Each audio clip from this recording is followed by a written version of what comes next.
समकालीन हिंदी कहानियों की श्रृंखला में आज सुनिए डॉक्टर शरद सिंह की लिखी हुई कहानी पुराने कपड़े। मेरी जुबानी। मैं हूँ सीमा सिंह। सागर से कानपुर जाते समय रास्ते में एक ढाबे पर गाड़ी रोकी गई।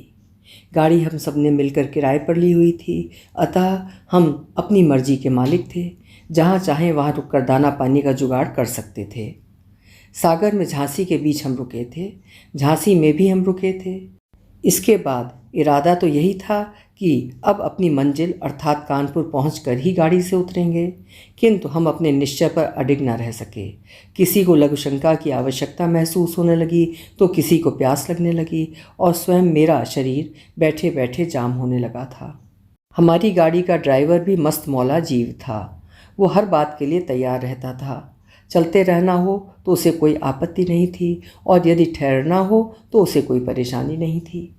खाने पीने के मामले में भी वो सहमति से भरा हुआ था, कोई नानुकुर नहीं। कुल मिलाकर यात्रा मज़े से चल रही थी कि हम एक ढाबे में जा उतरे। जाती हुई ठंड के कोहरे भरी सुबह, वैसे सुबह क्या थी, यही कोई 10 बज रहे थे। उस हल्के कोहरे में गाड़ियों की आवाजाही से उड़ने वाली धूल की परत एक अजीब धुंधलका रच रही थी। इस धुंधलके में सूरज की किरणें भी कमज़ोर और शीत खाई हुई प्रतीत हो रही थीं।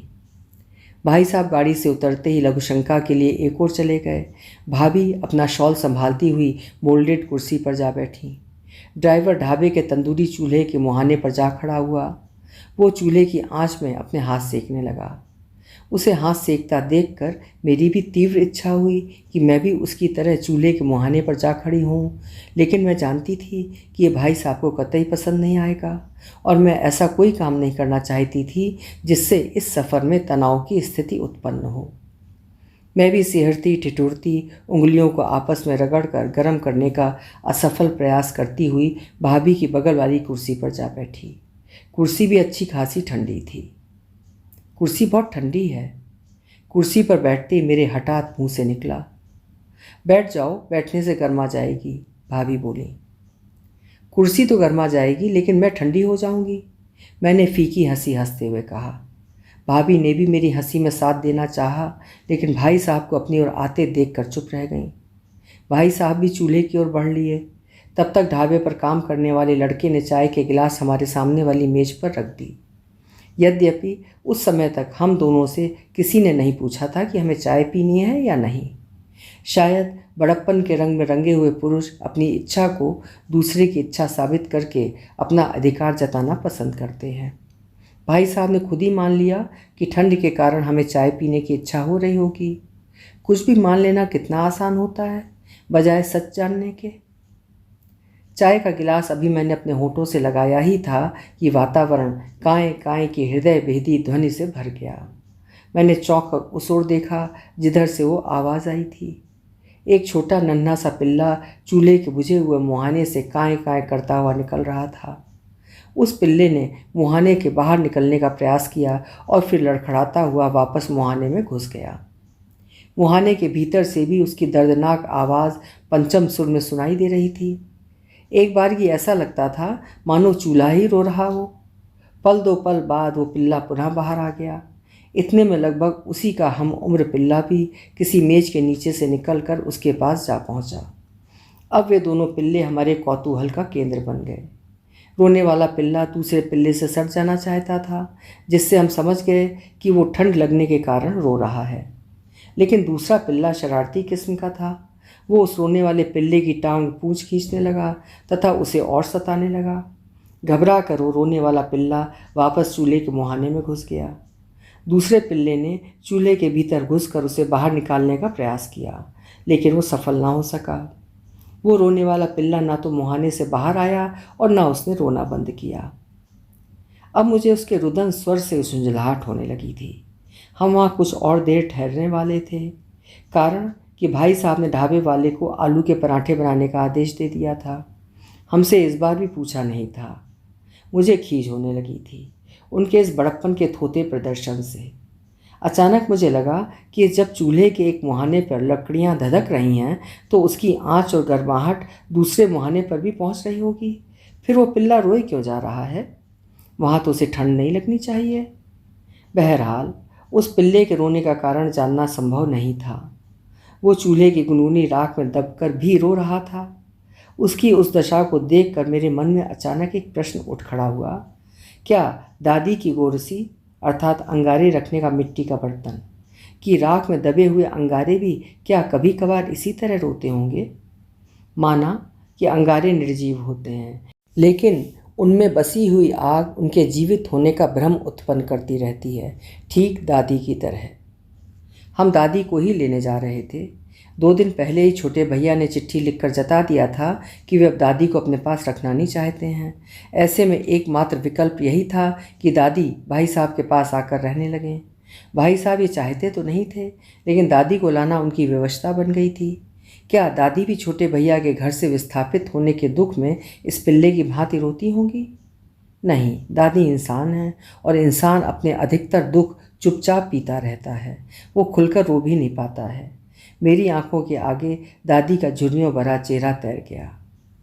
छोटे भैया के घर पहुंचकर मेरी क्या भूमिका रहनी है, इसका मुझे पता नहीं था। बस भाई साहब ने कहा कि सुमन तुम्हें भी चलना है कानपुर, और मैं उनके साथ हो ली। वैसे मुझे लग रहा था कि मुझे अपने साथ लेकर चलने के पीछे भाई साहब का उद्देश्य सिर्फ इतना था कि मेरी उपस्थिति में छोटे भैया या उनकी बीवी अधिक बहसबाजी नहीं करेंगे। कारण कि मैं उनकी सगी बहन नहीं हूँ, दूर के रिश्ते की बहन हूँ। रिश्तों के समीकरण भी कितने विचित्र होते हैं। स्वार्थ के लिए दूर के रिश्ते निकट में बदल जाते हैं और निकट के रिश्ते दूर होते चले जाते हैं। दादी इन दोनों भाइयों की सगी दादी हैं, लेकिन दोनों बोझ मानते हैं उन्हें, और एक अनचाही पुरानी कपड़ों की गठरी की तरह अपनी पीठ से उतार कर दूसरे की पीठ पर लादने की फिराक में रहते हैं। क्या दादी ने अपनी जवानी में अपने बुढ़ापे के बारे में कभी ऐसा सोचा होगा? नहीं, कोई नहीं सोचता है। सोच भी कैसे सकता है कि उनके अपने रक्त संबंधी एक दिन उन्हें पुराने कपड़ों की गठरी समझने लगेंगे। पुराने कपड़ों से छुटकारा पाना कितना सुखद होता है अगर उनके बदले स्टील का कोई सस्ता सा बर्तन, प्लास्टिक का सामान या ऐसा ही कोई फालतू सामान मिल जाए। जाने कितने लोग अपने कान खड़े किए रहते हैं बर्तन या सामान के बदले रद्दी कपड़े लेने वालों की आवाज़ की प्रतीक्षा में। अब तो वृद्धाश्रम का भी अच्छा खासा चलन बढ़ गया है। एक दिन भाई साहब किसी से चर्चा कर रहे थे। शायद भाई साहब के मन में किसी कोने में ये बात उमड़ती घुमड़ती होगी कि दादी जैसी रद्दी कपड़ों की गठरी को वृद्धाश्रम में सौंपकर जीवन का दायित्वहीन पल हासिल किया जा सकता है। मगर भाई साहब का दुर्भाग्य कि सागर अभी इतना प्रगतिवान शहर नहीं बना है जहाँ वे दादी को वृद्धाश्रम के हवाले करके चैन से रह सकें। मोहल्ले, पड़ोस, परिचित सबके सब टोकेंगे, अच्छी खासी भद उड़ेगी। अतः दादी को अपने साथ ही रखना होगा हर हाल में। ये व्यवस्था उनके हर हाव भाव में परिलक्षित हो रही थी। शायद यही कारण था कि वे बात बात में चिड़चिड़ा रहे थे, बार बार असहज उठते थे। ऐसा माना जाता है कि घर की बहुएं अपने घर में वृद्धाओं को पसंद नहीं करती हैं, वे उन्हें स्वतंत्रता में बाधा मानती हैं। क्या भाभी भी ऐसा मानती हैं? भाभी, अब तो दादी आपके साथ ही रहेंगी, आपको परेशानी होगी ना? मैंने भाभी से पूछ ही लिया। उनके रहने से परेशानी कैसी सुमन? घर में कोई बड़ा बूढ़ा रहे तो अच्छा ही लगता है, भाभी ने उत्तर दिया।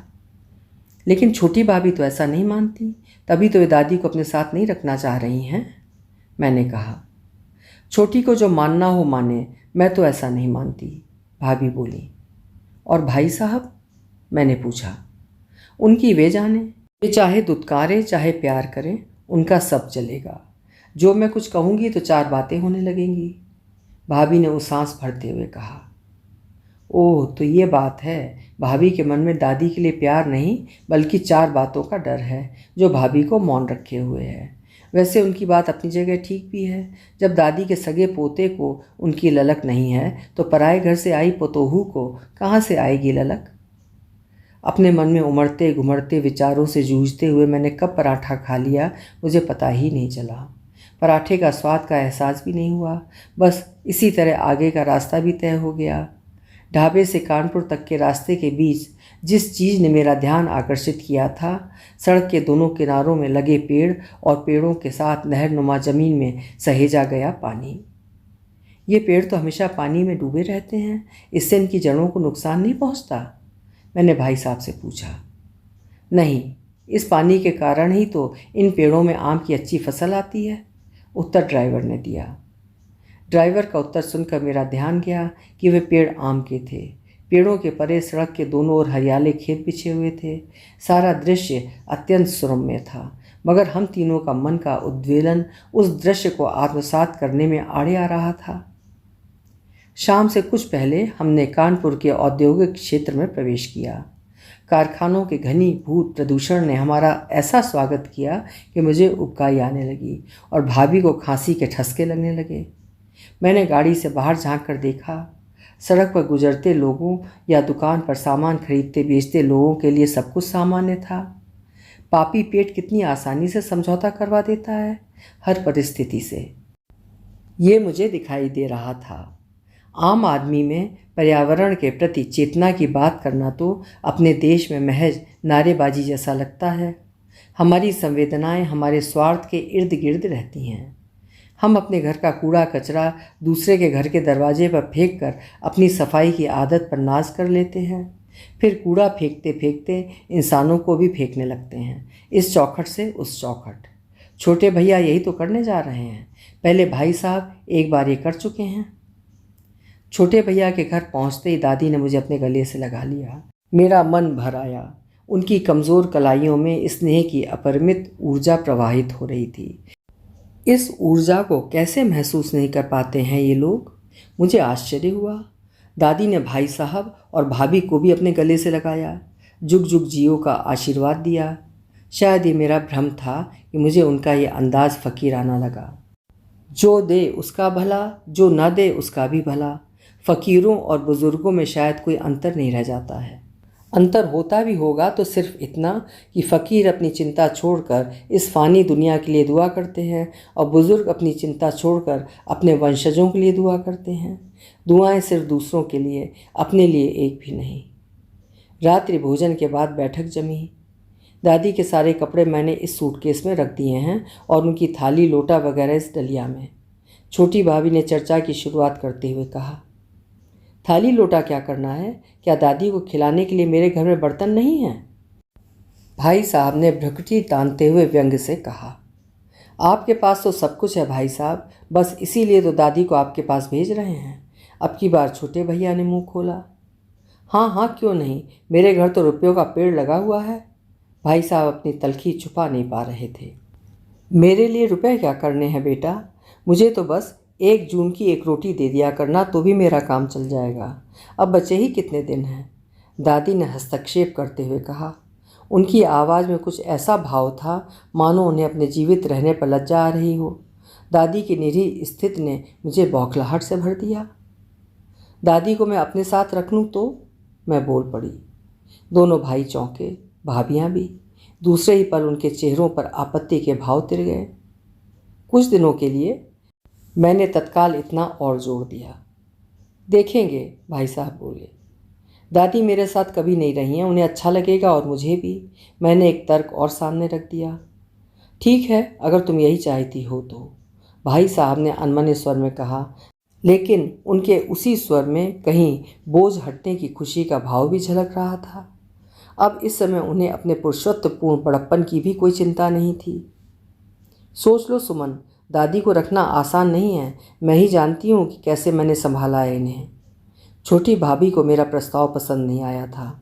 आता भी कैसे? वे तो अपनी पीठ का बोझ उतार कर भाई साहब और भाभी की पीठ पर लाद कर खुश होना चाहती थीं। मेरे प्रस्ताव ने उनकी उस संभावित खुशी को छीन लिया था। लेकिन मुझे न तो उनके सुख दुख की चिंता थी और न भाई साहब की। मुझे चिंता थी तो सिर्फ दादी के अस्तित्व की। मैं उन्हें पुराने रद्दी कपड़ों की गठरी की तरह उपेक्षित नहीं रहने देना चाह रही थी, चाहे मुझे कोई भी कठिनाई क्यों न झेलनी पड़े। दादी को लेकर हम लोग सागर लौट आए। जैसी कि मुझे आशा थी, भाई साहब ने गाड़ी की दिशा पहले मेरे घर की ओर मोड़ दी। उन्होंने मुझे और दादी को सामान सहित उतारा और फिर चैन की सांस लेते हुए अपने घर चले गए। सहमी सिकुड़ी दादी मेरे घर की बैठक में रखे सोफे के एक कोने में बैठ गईं। बोलो दादी, क्या खाओगी? मैंने दादी का हाथ अपने हाथ में लेते हुए पूछा। मेरे पूछते ही मैंने महसूस किया कि दादी का हाथ कांपा और फिर उन्होंने अपने शरीर को ढीला छोड़ दिया। कई दिनों, महीनों और शायद वर्षों की घुटन उनकी मुरझाई पलकों के नीचे से बह निकली। अब आप कहीं नहीं जाओगी दादी, हमेशा यहीं रहोगी मेरे पास, मैंने अपने मन का रहस्य खोलते हुए कह डाला। दादी ने एक बार फिर मुझे अपने सीने से लगा लिया। वो पुराने कपड़ों की गठरी मानो सलमे सितारे टक गए, ताज़ा कपड़ों में बदल गई। मुझे अपना घर अच्छा अच्छा सा लगने लगा। अभी आप सुन रहे थे डॉक्टर शरद सिंह की लिखी हुई एक हृदयस्पर्शी कहानी, पुराने कपड़े। उम्मीद है कहानी ने आपके दिल को भी छुआ होगा। अगर ऐसा है तो कहानी को लाइक ज़रूर करिएगा, और चैनल अभी तक सब्सक्राइब ना किया हो तो चैनल भी सब्सक्राइब कर लीजिएगा। कल फिर मिलेंगे। आपका समय शुभ हो।